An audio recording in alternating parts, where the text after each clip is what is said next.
16 বছর পর আজ আমি একটা বাড়ির সামনে দাঁড়িয়ে আছি। হ্যাঁ, বাড়িটা আমার নিজের বাবার বাড়ি। আপনারা ভাবছেন তো নিজের বাবার বাড়িতে কেউ 16 বছর বাদে বাড়ির সামনে দাঁড়িয়ে আছে, কিন্তু কেন? তাহলে আসেন ঘটনাটা একটু বলি, পুরোটা গল্পের মাঝে জেনে নিতে পারবেন। আমি আদিব আল ইহসান, আমরা 2 ভাই ও 1 বোন। আমি মেজো, ভাইয়া বড় আর ছোট বোন আরিশফা। বাবা এই শহরের নামকরা বিজনেসম্যান আফজাল আল ইমরান। মা একটা সরকারি কলেজের প্রিন্সিপাল। মায়ের পেশাটা শখের বসে পালন করা। ভাইয়া আশরাফ আল ইহসান আমার 3 বছরের বড় আর বোনটি আমার 4 বছরের ছোট। ভাইয়া ছোট থেকেই আমাকে খুব একটা সহ্য করতে পারে না। যেহেতু বাবা মা দুজনেই ব্যস্ত মানুষ, তাই আমরা তাদের সংস্পর্শ খুব কমই পেতাম। বাসায় সার্ভেন্টরা আমাদের দেখাশোনা করত, এর মধ্যে আমাদের খেলাধুলা বেড়ে ওঠা হতে থাকে। আর ভাইয়া নানাভাবে আমায় অবহেলা করে, যেগুলো আমার ছোট মনে অনেক খারাপ লাগতো, কিন্তু কিছু বলতাম না, সব চুপচাপ সহ্য করতাম। আমার এই চুপ করে সহ্য করাটা ভাইয়া আমার দুর্বলতা ভেবে নেয় আর বাবা মায়ের কাছ থেকে আমায় নানাভাবে বকা খাওয়াতে শুরু করে। একদিন খেলার মাঝে ছোট বোন আরু ভাইয়ার কারণে ব্যথা পায়, কিন্তু ভাইয়া বাবা মা আসার পর দোষটা আমার ঘাড়ে চাপায়। যেহেতু আরুর আঘাতটা বেশি ছিল, তাই বাবা মা আমার উপর অনেক রেগে যায়। আমার কোনো কথাই না শুনে বাবা আমাকে অনেক মারে, আর মা উনি সামনে থেকে সবটা দৃশ্য দেখতে থাকে। মারা শেষ হলে উনারা আবার আরুকে নিয়ে ব্যস্ত হয়ে যায়, আর ভাইয়া সে আমার দিকে তাকিয়ে মুচকি হেসে চলে যায়। সেদিন আমার খুব রাগ হয়,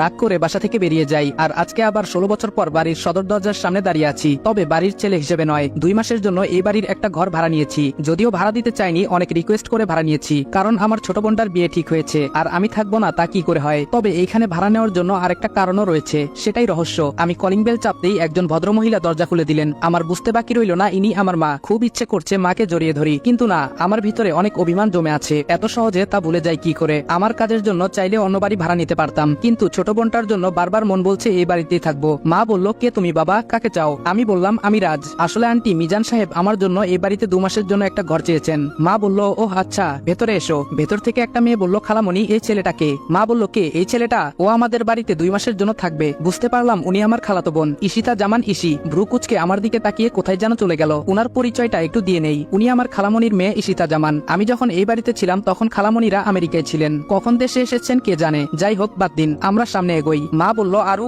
এই আরু। আরু বলল, বলো আম্মু। আম্মু বলল, এই যে ওর নাম রাজ, 2 মাস আমাদের বাড়িতে থাকবে, ওকে ওর ঘরটা দেখিয়ে দিয়ে আয়। আরুও আমার দিকে ভ্রু কুচকে তাকিয়ে আছে। বুঝলাম না আমি কি এলিয়েন নাকি। আরু বলল, চলুন ভাইয়া, 2 তলার বিশাল রুমে আমার থাকার ব্যবস্থা করা হয়েছে। আরু বলল, এটাই আপনার রুম, থাকুন। আমি গেলাম। আমি বললাম, আচ্ছা। রুমটা ঘুরে দেখতে লাগলাম। রুমটা আমার না। অনেক ইচ্ছা হচ্ছিল নিজের রুমটায় যাওয়ার, কিন্তু সেটা তো সম্ভব না। বসে বসে এসব ভাবছি, তখনই মা আসলেন আমার রুমে। মা বলল, বাবা আসবো? আমি বললাম, আসুন, জিজ্ঞেস করার কি আছে? মা বলল, তুমি তো এখানে একাই থাকবে তাই না? আমি বললাম, জি। মা বলল, ঠিক আছে বাবা, তাহলে তুমি আর ভাড়াটিয়া হয়ে থাকার দরকার নেই, আমাদের সাথে থাকবে, কেমন? আমি বললাম, না। মা বলল, কেন বাবা? আমি বললাম, না, আমি খেতে পারবো না, আপনার কাছে কয়েকটা কথা বলতে চাই। মা বলল, হ্যাঁ বলো। আমি বললাম, আমার এই রুমে যেন কেউ প্রবেশ না করে, এই বিষয়টা আপনি সবাইকে জানিয়ে দিবেন, আর আমি শুধু এই বাড়িতে থাকবই, আমার খাওয়া নিয়ে আপনাদের চিন্তা করতে হবে না, আমি বাইরে থেকে খেয়ে আসবো। মা বলল, কিন্তু কেন বাবা? আমি বললাম, এত কিছু বলতে পারবো না, আপনি আমার কথাটা সবাইকে বলে দিবেন। মা বলল, আচ্ছা বাবা। উনি কথাটা মন খারাপ করে বললেন। আমারও ভেতরটা ছিঁড়ে যাচ্ছিল কথাটা বলতে, কিন্তু বাধ্য হয়েই বলছি। এত সহজে আমার পরিচয় দেওয়া যাবে না, আর মিশন শেষ হওয়ার আগে তো কোনোভাবেই কাউকে ঘরে প্রবেশ করতে দেওয়া যাবে না।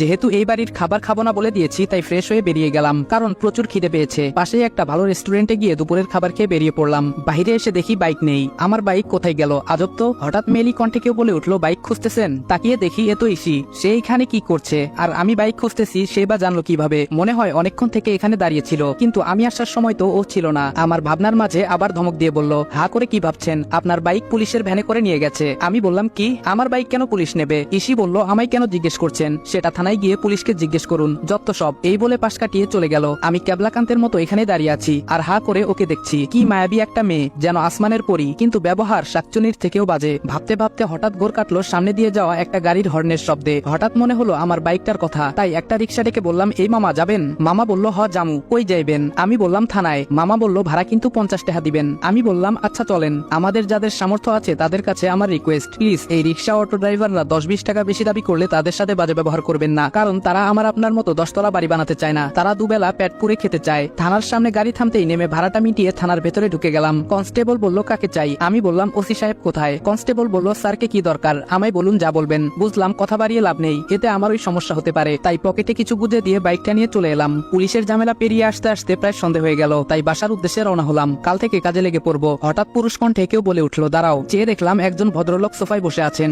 সাথে একটি ছেলে। বুঝতে বাকি নেই উনি আমার বাবা। বাবা বলল, তুমি নিশ্চয়ই রাজ? আমি বললাম, জি। বাবা বলল, আমি আফজাল আল ইমরান, এই বাড়ির মালিক। তার মানে মিজান তোমার জন্য 2 মাস একটা ঘর চেয়েছে? আমি বললাম, জি। বাবা বলল, তুমি আমায় আঙ্কেল বলতে পারো, ভয় পাবার কিছু নেই, আমি তোমার বাবার মতোই। কথাটা শুনে কলিজাটা কেমন যেন করে উঠলো। হবে নাই বা কেন? নিজের বাবা বলছে উনি নাকি আমার বাবার মতো, যাই হোক, এসব ভেবে লাভ নেই, আমাকে আমার লক্ষ্য থেকে সরে যাওয়া যাবে না, কিছুতেই আমি দুর্বল হব না। বাবা বলল, এই হলো আমার ছেলে আশরাফ আল ইরফান। আমি বললাম, আসসালামু আলাইকুম। ভাইয়া বলল, ওয়ালাইকুম আসসালাম। তখনই একটা ফোন আসায় ভাইয়া বেরিয়ে চলে গেল। বাবা বলল, তা রাজ, আমি শুনলাম তুমি নাকি তোমার আন্টিকে কিছু শর্তের কথা বলেছো। আমি বললাম, না আঙ্কেল। বাবা বলল, মানে? আমি বললাম, আসলে আঙ্কেল, ওইগুলো আমার শর্ত নয়, অনুরোধ। বাবা বলল, কিন্তু কেন? আমি বললাম, এখন আমি কিছু বলতে পারবো না, যদি আপনাদের কোনো সমস্যা হয় তাহলে বলে দিতে পারেন। বাবা বলল, ওকে, শান্ত হও, মিজান আমার কাছে রিকোয়েস্ট করেছে, তা তো আমি ফেলতে পারি না, তাই তুমি এইখানে নিজের বাড়ির মতো থাকতে পারো। আমি বললাম, ধন্যবাদ, এই বলেই চলে এলাম, কারণ তাদের সামনে দাঁড়িয়ে আমার মিথ্যা বলতে ভালো লাগছে না মোটেও। নিজের ল্যাপটপটা অন করে কিছু মেইল দেখতে লাগলাম। এর মধ্যে কে যেন বাইরে থেকে দরজায় নক করছে, শুনে ঘাবড়ে গেলাম, কারণ কার্ডটা আর কিছু সরঞ্জাম এখনো রুমে এলোমেলো হয়ে আছে। তাড়াতাড়ি এইগুলো গুছিয়ে জিজ্ঞেস করলাম, বাহিরে কে? আরো বলল, ভাইয়া আমি। বুঝতে পারলাম আমার কলিজার বোন, কিন্তু এত কাছে থেকেও তাকে আদর করতে পারছি না, জড়িয়ে ধরে কান্না করতে ইচ্ছে হচ্ছে, তাও পারছি না। আরু বলল, ভাইয়া। ওর ডাকে ঘোর কাটলো। আমি দরজা খুলে দেখি আরু কোমরে হাত দিয়ে দাঁড়িয়ে আছে। আরু বলল, কি করেন রুমের ভেতরে? কখন থেকে ডাকছি? আমি বললাম, তুমি নিশ্চয় জানো আগামী 2 মাস এই রুমটা আমার, আর এইখানে কারো প্রবেশ নিষেধ। আরু বলল, জানি বলেই এসেছি, এই রুমে আমার কিছু জিনিসপত্র আছে, ওগুলো নেব। আমি বললাম, ওকে নিয়ে যাও। আরু ওর নিজের জিনিসপত্রগুলো নিয়ে চলে গেল। আমি কিছুক্ষণ বোনটাকে দেখলাম মন ভরে। তারপর রাতে খাবারের জন্য রেস্টুরেন্টে চলে গেলাম, যদিও মিস্টার এন্ড মিসেস আল রিকোয়েস্ট করেছেন তাদের সাথে খাওয়ার জন্য, কিন্তু আমি খাইনি,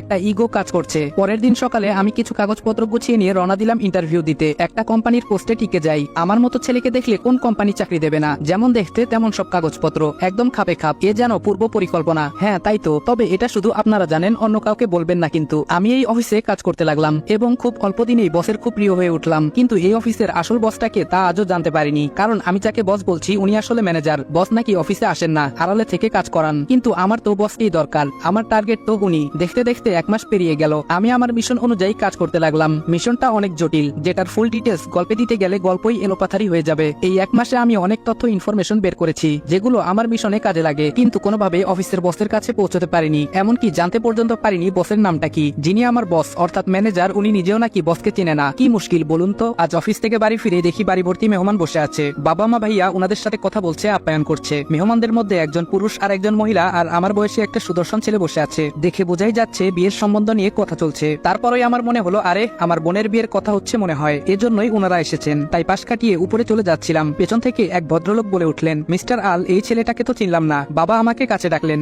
বাবা বললেন, রাজ, এদিকে আসো। এই হলো রাজ, আমাদের বাড়িতে 2 মাসের জন্য ওর একটা কাজে এসেছে। ভদ্রলোক বলল, ও আচ্ছা। আমি উনাদের সাথে কৌশল বিনিময় করে চলে আসছি। সিঁড়ি দিয়ে উঠতে যাব এমন সময় দেখতে পেলাম যেন আসমান থেকে কোনো পরী নেমে আসছে আমার রাজকন্যা বোনটার সাথে, আর অন্য পাশে ভাবি। কিছুক্ষণ তাকিয়ে থেকে রুমে চলে এলাম, আর বসে বসে ভাবছি, মানুষ তো এসেছে আমার বোনের হবু শ্বশুর বাড়ি থেকে, তাহলে ওর এইভাবে সাজার কি আছে? ধুর ছাই, আমি কেন এসব ভাবছি? ওই মেয়ের ইচ্ছে হয়েছে তাই সেজেছে, তাতে আমার কি? তবে ও কিন্তু বেশি সাজেনি, আমার চোখে হয়তো এমন লেগেছে। ভাবতে ভাবতে বাথরুমে চলে গেলাম, ফ্রেশ হয়ে নিচে নামলাম খাবার খাওয়ার জন্য। বাহিরে যাব তখন বাবা বলল, রাজ শোনো। আমি বললাম, জি বলুন। বাবা বলল, বলছিলাম কি, আজকে বাইরে যাওয়ার দরকার নেই, মেহমান আছে, আজকের দিনটা একসাথেই খাই, বাড়ির সবাই একসাথে খাই, অথচ তুমি একা একটা ছেলে বাইরে খাও, আমাদের খারাপ লাগে বাবা। নিজের বাবার মুখে কথাগুলো শুনে চোখে পানি চিকচিক করতে লাগলো। এত বছর হয়ে গেল নিজের আপন ছেলের খোঁজ নিল না, অথচ অচেনা একটা ছেলের জন্য কত দরদ। আমি বললাম, আচ্ছা ঠিক আছে। বাবা বলল, তাহলে টেবিলে বসো, সবার সাথে খেতে বসছি। কিন্তু ইসি আসেনি, তাই ভাবি ইসিকে ডাকতে গেলেন। একটু পরে দুজন ফিরে এলেন, তবে খাবার টেবিলে আমায় দেখে কিছুটা চমকে গেল, তবে মেহমান থাকায় তেমন একটা রিয়াকশন দেখলাম না। খাওয়ার সময় সবাই টুকটাক কথা বলছে,